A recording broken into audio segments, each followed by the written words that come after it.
Mountain again with section 3 of a visual functional mathematics entry 3 level program. This is a short section, but probably one of the most important. It deals with how we handle data and how we present information. And we're going to start with lists and tables. What are lists and what are tables? One thing I can guarantee you is the tables we're going to be looking at are not the tables on which we have our dinner. This is about tables of information. So, lists can be used to show information, which is used in everything we do in the office, at home, at play, a list of your players, a list of products you want to buy to sell, a list of items you want to buy for the home. So lists can be used to show information using the information list. The key words we need to understand are information, which is what we use to make decisions about everyday life and office life. Data, the form in which we store information about things which helps us make decisions. Data, which is really pieces of information we store for future use about things. And then you have lists, which is, as I've explained, what we make up when we want to do our shopping, or we want to sell some stuff, you get a price list, or you are in a restaurant, you have a menu list, and so on. As I said, lists can be used to show information. There are 3 points we need to remember. A list is a simple way to show information. Another word for information is data, and the data in a list can be in words, numbers, or a combination of both. Let's look at this. A shopping list shows bread, milk, tea, biscuits, which are words, and of course the shopping list will have things like the prices or the quantity, which are numbers, and money. A price list for hairdressers shows wash and blow dry, £50, cut and blow dry, £20, cut and color, £35. It shows how much different services costs for the service. You need to be able to use information from the lists. In this example, you see the price of furniture in a store. How much will it cost to buy the small desks and get it delivered? The list of products are the large bookcase, which is £50, small bookcase, £45, desk, £35, and delivery charge, which is £10. So what is the answer? All you need to do to find the answer, you look at the list, look at the prices, and select the items you're interested in. In this case, the small bookcase, and the delivery price, which is £45 and £10. Add them together and you have your answer, which is £55 to buy the small bookcase and have it delivered. Example 2. Karen, Maria, and Joe are arranging to meet up. Joe makes a list of the dates when each of them is free. What date are all 3 friends free to meet up? To make that list, Joe will have to ask each person in turn to give the dates in which they are free, and then she will make the list and then compare the different dates until they're able to find a date that is common to all 3 of them. And in this case, it's the 12th. Okay, so all 3 friends are free to meet up on the 12th. You have some practice questions here. The first is a list on the right showing the height of each person in a group of friends. And then you have two questions. How tall is Faye? And who is the tallest? All you have to do, compare the list and select. You've learnt about meters and centimeters, so you should make sense. You should be able to understand what those information are. You look at the menu on the right. How much will it cost to buy soup and sandwich? Again, you have to look at the menu, select the items you want, and then you add the prices. So that's list. Now let's look at tables. On the bottom right there, you see a rather complex looking table of airport terminal A2 and departure dates of planes. Those of you who've traveled a lot, this should make sense to you. If you have not traveled, not to worry, because there are several other type of lists. Like, for example, I'm sure all of us have traveled by train. If you go to the train station, you'll see departure and arrival lists. We call them lists, but actually what you're seeing is a table. Why is it a table? Let's find out. A table is a way of showing information. How do we make sense of and use the information on a table? Tables are made of rows and columns, and each of them tells you something. The rows go across and the columns start from the top to bottom. As you can see here, the words in the dark blue boxes are headings, column headings. In this case, you have Amit and Steph. That's two people's name. They tell you what the rest of the table contains. In this case, you have their favorite food, which is on the left column. You have their favorite drinks, you have their favorite sports, and their favorite hobby. So looking at that table, you can tell a lot about Amit and Steph. For example, this table tells you that Amit's favorite sports is squash and Steph's favorite sports is tennis.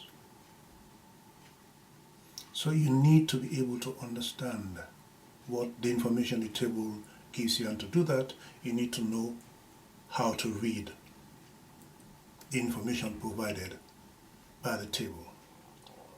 So you have the column headings, which describes items on the list, and then you have the rows, which is made up of the different items that the table provides information of. The table you're looking at now gives you information about 5 different packaged holidays. Each row gives you all the information about one of the packaged holidays. So how many packaged holidays do we have? You have 1 beach, mountain expedition, Citibank, cruise, and cultural tour. That is on the left column. But if you read across, you start from the column heading to see what is happening. You have their ratings out of 10, and then you have the number of days it lasts, and then you have the cost per person. So all you need to do now with those information, you read across and you'll be able to tell all the information people need to know about those holidays. Okay? Each column gives you one piece of information. For example, the cost about all of the different holidays. This means you can compare each piece of information. You can see that the most expensive holiday is the mountain expedition. Which of those holidays would you prefer? How to use information on the table continues with example 1. The table shows the times of the low and high tide at a beach. Ivan goes to the beach on his lunch hour every day between 12:20 and 1:20. 1 hour. He likes the seaside. Okay, I do too. What days will he be at the beach? for high tide. So you look at the table. What do you see are the column headings? Time of low tide, time of high tide. And then for each day, it tells you when this phenomena occurs. What day will it be at the beach for high tide? You can simply look at that and find your information. Let's find out what days it will be. How to use the information. First, look at the headings. Find where it says time of high tide along the top. Then move one finger down from time of high tide and find any times between 12:20 and 13:20. For each time you find, move your finger across to the left until you reach the day. So which day is it? Ivan will be at the beach for high tide on Wednesdays and on Thursdays. Example 2 shows us another way we can use the information on the table. A group of people were asked if they were left-handed or right-handed. The results are shown on this table. Now what this example shows you is the range of information you can extract from the table by just studying it carefully. What is it about? You have left-handed people, right-handed people, and then you have groups of women on the left and on the right. What do they say? Some of those women are left-handed, some of those women are right-handed. Likewise, some of the men are left-handed, some of the men are right-handed. On the basis of that, you can tell how many women took part in the survey. That's what we call it when we're doing an investigation. You can tell how many men, the total number of men, took part in the survey. You can tell how many women and men are left-handed. You can tell how many women and men are right-handed. And then you can tell the total number of people who took part in the survey. Do you see how much information you can extract from a table? Now let's see if I'm right. How many women took part in the survey? Add up the number of left-handed women and the number of right-handed women, because this is only about women, and that is 36 plus 164, which is 200 women. Incidentally, that is the total number of women in the survey as well. How many people were right-handed? How many people, not women, but people? Then all you need to do is look at the bottom row and you will see the two numbers for women and men, 164 and 173, which is a total of 337. You begin to see how important the table is and how useful it can be. Here are some practice questions. Study the table on the right. Remember what I said, the column headings tells you the different information you need about the days and the week. And in this case, it's sunrise time and sunset time. You have 2 questions. Practice questions 2. Another set. This is about movies. The genre of movies people like. You have women, you have men, and then you have 4 categories: romance, horror, sci-fi, and action. There's a lot of information you can get from this. The total number of women who took part in the survey, the total number of men who took part in the survey, the total number of people who took part in the survey, the total number of people who like romance, the number of women who like romance and the number of men. So go across, write down the list, and you can get a whole load of information. Practice 3. Another way you can use a table, like if you want to buy a wedding present, you can what we call deductions. Okay?